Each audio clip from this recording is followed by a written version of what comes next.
स्वतःला कॅप्टन असं बिरुद लावणारा हा अशोक खरात 10वीच्या परीक्षेत मात्र 2 विषयांमध्ये नापास झालेला होता अशी माहिती आता समोर येते।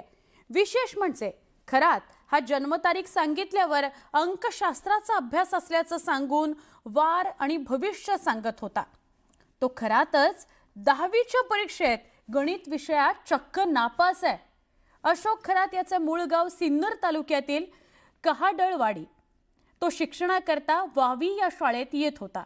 1 जून 1965 ची जन्मतारीख असलेल्या अशोक खरात याचं शाळेत नाव आहे लक्ष्मण एकनाथ खरात। याच नावाने त्याने मार्च 1983 मध्ये 10वीची परीक्षा दिली। बैठक क्रमांक C 52341 या आसन क्रमांकावरनं त्याने 10वीची परीक्षा दिली आणि त्यात खरात 2 विषयांमध्ये नापास झाल्याचं दिसून आलंय।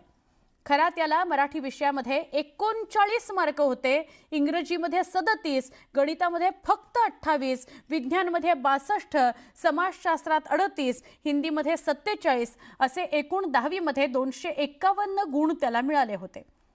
अशोक खरातचं शाळेतलं नाव लक्ष्मण होतं। त्यानंतर 1995 मध्ये त्याने शाळेतून दाखला काढला आणि त्याने गॅझेटियरद्वारे नाव अशोक असं केलं अशी शक्यता आहे। 2 शाळा सोबतींनी ही माहिती दिलेली आहे।